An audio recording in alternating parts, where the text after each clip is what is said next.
శ్రీ గురుభ్యో నమః. శ్రీ మహాగణపతే నమః. శని వక్రత్వం జరగబోతుంది అన్నమాట.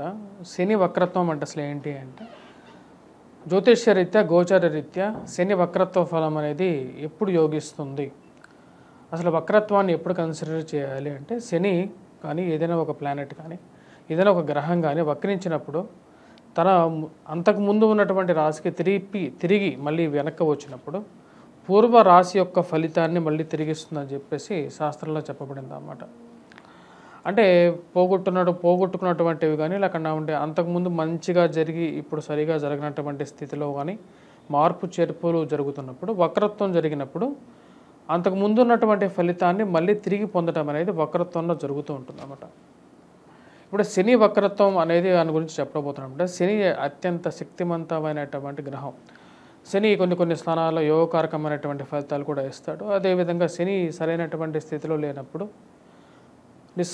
ఒక నిరాశాజనకమైనటువంటి ఫలితాలు కూడా ఇవ్వడం జరుగుతుంది అన్నమాట. కాబట్టి శని యొక్క గోచారంలో వచ్చేటప్పటికి శని, గురువు, రాహు, కేతువులు వీరి యొక్క స్థితిగతులు మార్పు అనేది చాలా ప్రభావితం చూపిస్తూ ఉంటుందన్నమాట. ఇప్పుడు శని వక్రత్వం అనేది జరగబోతుంది. ఈ యొక్క శని వక్రత్వం వచ్చేటప్పటికి 3 నెలల 15 రోజుల పాటు జరగబోతుంది అన్నమాట. ఈ యొక్క ఫలితం అనేది ఎలా ఉండబోతుంది, అది గోచార రీత్యా రాశి రీత్యా ఎలా ఉండబోతుంది, అదేవిధంగా నక్షత్ర రీత్యా కూడా దీని యొక్క మార్పు అనేది ఉంటుంది. ఎందుకంటే కాలపురుషుడు నిర్ణయం అనేది ఒక నక్షత్రంలో శని యొక్క సంచారం జరుగుతున్నప్పుడు 27 నక్షత్రాల మీద కూడా దీని యొక్క ప్రభావం ఉంటుందని చెప్పి శాస్త్రంలో చెప్పబడింది అన్నమాట. దాని రీత్యా కూడా నా యొక్క గణన రీత్యా నేను 27 నక్షత్రాలకి ఎలా ఉండబోతుంది, ఏ రాశి వారికి ఎలా ఉండబోతుంది అనేది చూద్దాం. ఇది 325 డిగ్రీల దగ్గర ఇది ఒక వక్రత్వం అనేది మొదలవబోతున్నది. ఈ యొక్క వక్రత్వం అనేది పూర్వభాద్ర నక్షత్రంలో స్టార్ట్ అవుతున్నది అన్నమాట. పూర్వభాద్ర నక్షత్రం నుంచి జూన్ 5వ తారీఖు వచ్చేటప్పటికి శతభిష నక్షత్రంలోకి అంటే రివర్స్ డైరెక్షన్లోకి వస్తుంది అన్నమాట. శని యొక్క మూమెంట్ అనేది రివర్స్ డైరెక్షన్లో శనికి శతభిష నక్షత్రం దగ్గరికి వస్తుంది. శతభిష నుంచి వచ్చేటప్పటికి మళ్ళీ 15వ తారీఖుకి వచ్చేటప్పటికి ఈ వక్రత్వం అనేది పూర్తిగా ఆగి శతభిష నక్షత్రంలో మళ్ళీ పురోగమన స్థితిలోకి మారుతున్నది, పూర్వభాద్ర నక్షత్రంలోకి మారుతున్నది అన్నమాట. ఇప్పుడు ఈ యొక్క వక్రత్వ ఫలం అనేది ఈ యొక్క జరగబోతున్నటువంటి యొక్క శని గమనం అనేది 12 రాశుల వారికి గోచార రీత్యా చంద్రమాను అనుసరించి ఎలా ఉండబోతుంది అనేది చూద్దాం. శని వక్రత్వ ఫలం అనేది ధనుసు రాశి వారికి ఎటువంటి ఫలితాన్ని ఇస్తుంది అనేది చూద్దాం. ఈ యొక్క రాశి వారికి వచ్చేటప్పటికి మనం గమనించినట్లయితే తృతీయంలో వచ్చేటప్పటికి శనిగ్రహ సంచారం జరుగుతుంది. శని తృతీయంలో ఉన్నప్పుడు వచ్చేటప్పటికి అత్యంత యోగకారకుడు.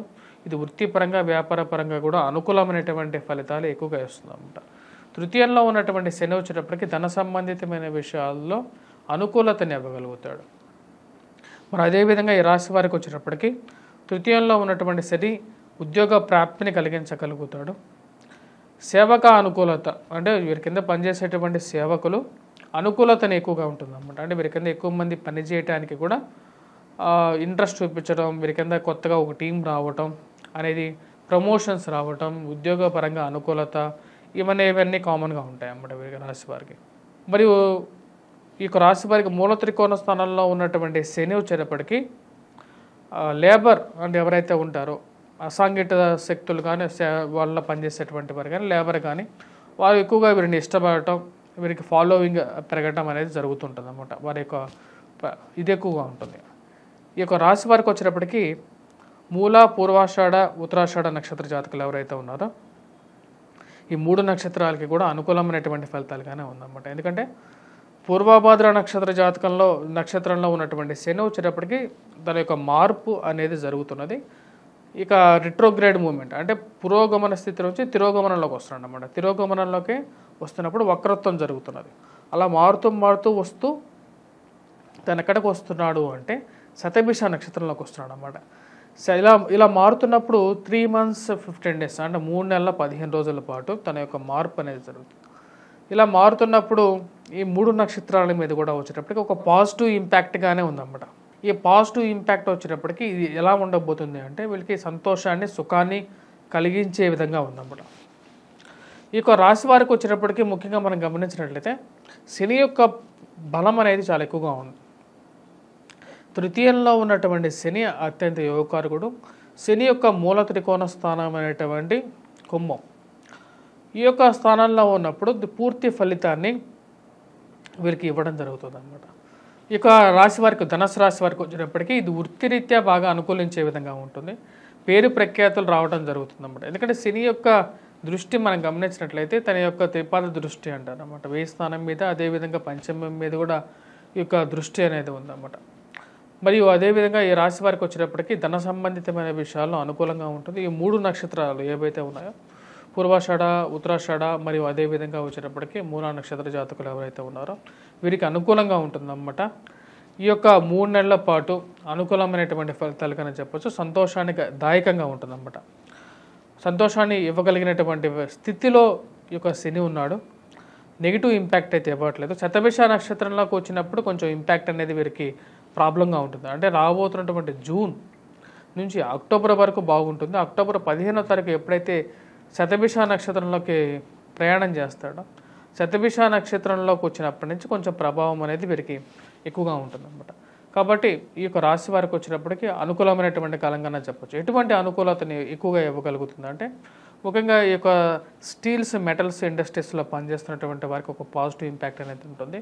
క్రూడ్ ఆయిల్స్లో కానీ లేకంటే ఫెర్టిలైజర్ షాప్స్లో కానీ పనిచేస్తున్నటువంటి వారు ఎక్కువగా పాజిటివ్ ఇంపాక్ట్ అనేది ఎక్కువగా తీసుకోగలుగుతారు. పెట్రోకెమికల్ ఇండస్ట్రీస్లో పనిచేస్తున్నటువంటి వారికి వృత్తిపరంగా, వ్యాపారపరంగా కూడా అనుకూలంగా ఉంటుంది. గృహవాహన కొనుగోలు సంబంధితమైన విషయాల్లో ఒక శుభ పరిణామంగా జరిగే విధంగా ఉంటుందన్నమాట. కానీ ఈ రాశి వారికి వచ్చేటప్పటికి మనం గమనిస్తే చతుర్థంలో వచ్చేటప్పటికి రాహుగ్రహ సంచారం జరుగుతుంది. రాహు చతుర్థంలో ఉన్నప్పుడు వచ్చేటప్పటికి సెల్ఫ్ డ్రైవింగ్ విషయంలో కొద్దిగా జాగ్రత్తగా ఉండాలి.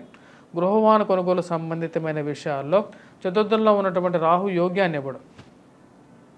ఆ విషయాన్ని మనం గుర్తుపెట్టుకోవాలి. ముఖ్యంగా వచ్చేటప్పటికి సెల్ఫ్ డ్రైవింగ్తో పాటు కొత్తగా ఏదైనా వాహనం కానీ గృహం కానీ కొనే ముందు 1-2 సార్లు దాన్ని బేరేజ్ వేసుకొని ఇది అవసరమా లేదా అనేది మనం అనాలిసిస్ చేసుకున్న తర్వాత ముందుకు వెళ్ళాల్సినటువంటి ముఖ్యమైనటువంటి సూచన.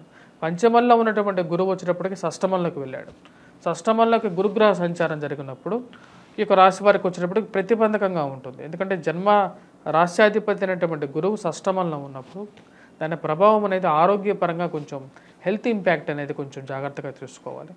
ముఖ్యంగా లివర్ రిలేటెడ్ ఇష్యూస్ కానీ లేకుండా ఉంటే చర్మ సంబంధితమైనటువంటి వ్యాధులు కొంచెం విషయాల్లో కొంచెం జాగ్రత్తగా ఉండాల్సినటువంటి ముఖ్యమైనటువంటి సూచన. ఈ యొక్క రాశి వారికి వచ్చేటప్పటికి గురువు యొక్క బలం తగ్గటం అనేది, మరి అదేవిధంగా పిల్లల యొక్క గురించి ప్రయత్నాలు చేస్తున్నటువంటి వారికి ఎవరైతే ఉన్నారో వారికి కొంచెం మిశ్రమమైనటువంటి ఫలితాలు ఇచ్చినప్పటికీ కూడా ఈ యొక్క 3 నెలల్లో వచ్చేటప్పటికి వీరికి ఉద్యోగపరంగా కొంచెం లాభాన్ని కలిగించే విధంగా ఉంటుంది. ప్రమోషన్స్, ఇంక్రిమెంట్స్ గురించి ప్రయత్నాలు చేస్తున్నటువంటి వారికి కొంచెం అనుకూలత అనేది ఎక్కువగా ఉంటుంది అన్నమాట. ఎందుకంటే శని యొక్క ప్రభావం అనేది వీరికి ఒక పాజిటివ్ ఇంపాక్ట్గా ఉంటుంది. రాజకీయ అనుకూలత అనేది ఎక్కువగా ఉంటుంది అన్నమాట. ఎందుకంటే రాజకీయంలో వచ్చేటప్పటికి వీరికి ముఖ్యంగా ప్రజల యొక్క మద్దతు అనేది కావాలి. ఆ ప్రజల యొక్క మద్దతు అనేది ఎవరు ఇవ్వగలుగుతారు అంటే శని ఇవ్వగలుగుతాడు అన్నమాట. శని యొక్క బలం అనేది అలా ఉంటుంది. శని ఎప్పుడైతే అంటే ఎవరైతే నార్మల్ పీపుల్, కామన్ పీపుల్, కర్షకులు వీరందరూ ఎవరైతే ఉంటారో, కష్టపడి పనిచేసే వాళ్ళు ఎవరైతే ఉంటారో వారి యొక్క బలాన్ని ఇవ్వగలిగినటువంటి శక్తి కలిగినటువంటి ప్లానెట్ ఏదైనా ఉంది అంటే శని అన్నమాట. శని యొక్క అనుకూలత అనేది ఎప్పుడైతే బాగుంటుందో వారు రాజకీయంగా కూడా ఎదగడం అనేది జరుగుతుందన్నమాట. ఇప్పుడు ఈ రాశి వారికి వచ్చేటప్పటికి తృతీయంలో శనిగ్రహ సంచారం జరుగుతున్నప్పుడు అది వీరికి అనుకూలమైనటువంటి ఫలితాన్ని ఎక్కువగా ఇస్తుందన్నమాట. అది ఎటువంటి ఫలితం అంటే ధన సంబంధితమైన విషయాల్లో కూడా ఒక పాజిటివ్నెస్ తీసుకురాగలుగుతుంది ఈ యొక్క రాశి వారికి. ఎందుకంటే ధనాధిపతి అయినటువంటి శని వక్రత్వం ముందు పొందబోతున్నాడు కాబట్టి ఆ యొక్క ఫ్యాక్టర్ అనేది వీరికి కొంచెం ఇంపాక్ట్ అనేది కనపడుతుంది. ఇరుగు పొరుగు సఖ్యత విషయంలో మీరు మాట్లాడేటప్పుడు కొంచెం జాగ్రత్తలు తీసుకోవాల్సినటువంటి ముఖ్యమైనటువంటి సూచన. ఉద్యోగ సంబంధితమైన విషయాల్లో కానీ ప్రమోషన్స్ పరంగా కానీ మీరు అనుకున్న దానికన్నా వచ్చేటప్పటికి ఒక మెట్టు పైకి ఎదగడానికి మీరు కొద్దిగా కష్టపడి ముందుకు మూవ్మెంట్ చేయగలిగితే మంచిగా ఉంటాయి. విద్యార్థులకు సంబంధితమైన విషయాలకి విద్యార్థులకు కూడా ఈ యొక్క 3 months అనేది బాగా అనుకూలంగా ఉంది. పోటీ పరీక్షల కోసం ప్రిపేర్ అవుతున్నటువంటి వారికి, ధనుసు రాశి వారికి అనుకూలమైనటువంటి ఫలితాలు ఎక్కువగా పొందడం అనేది జరుగుతుంది. పోటీ పరీక్షల కోసం మీరు కొద్దిగా కష్టపడి చదవగలిగితే 3 monthsలో ఎగ్జామ్స్ రాయగలిగితే వచ్చేటప్పటికి ఏదైనా ఉన్నట్లయితే వాటికి అనుకూలంగా ఉంటుంది. గ్రూప్స్, సివిల్స్, ప్రిలిమ్స్ కోసం ప్రిపేర్ అవుతున్నటువంటి వారికి కూడా అనుకూలమైనటువంటి ఫలితాలు ఎక్కువగా పొందడం అనేది జరుగుతుంది. వీటన్నిటితో పాటు రాజకీయంతో పాటు రియల్ ఎస్టేట్ సంబంధితమైనటువంటి విషయాల్లో కూడా ఈ రాశి వారికి అనుకూలంగా ఉంటుంది. కాకపోతే పెద్ద భారీ ఇన్వెస్ట్మెంట్స్ చేసేటప్పుడు మటుకు 1-2 సార్లు మీ స్వజాతకాన్ని పరిశీలించుకోండి. నక్షత్ర జాతకులు నేను చెప్పినటువంటి నక్షత్ర జాతకులు ఎవరైతే ఉన్నారో వారికైతే అనుకూలంగానే ఉంది, ఒక పాజిటివ్ రిజల్ట్స్ రావడానికి యోగ్యంగానే ఉంది. ఈ రాశి వారు చేసుకోవాల్సినటువంటి పరిహారాలను మనం గమనించినట్లయితే గురుగ్రహ అనుకూలత అనేది వీరికి సరిగా లేదు. మే 1వ తారీఖు నుంచి గురువు షష్టమంలోకి పోయాడనమాట. తద్వారా వచ్చినప్పటికీ కొద్దిగా ప్రతికూలంగా ఉంటుంది. కాబట్టి ఈ రాశి వారు పుష్యరాగ్ అనే ఒక 5 క్యారెట్స్ చూపుడు వేలికి ధరించినట్లయితే అనుకూలంగా ఉంటుంది. అదేవిధంగా అనునిత్యం డ్రైవింగ్ అనేది రిక్వైర్మెంట్ అనేది ఉన్నవారు దుర్గాదేవికి పూజ చేసుకున్న తర్వాత ఇంట్లో నుంచి ప్రతినిత్యం బయటకు వెళ్ళినట్లయితే ఆరోగ్యపరంగాను సెల్ఫ్ డ్రైవింగ్లోనూ అనుకూలత అనేది ఎక్కువగా ఉంటుంది అన్నమాట. స్వస్తి.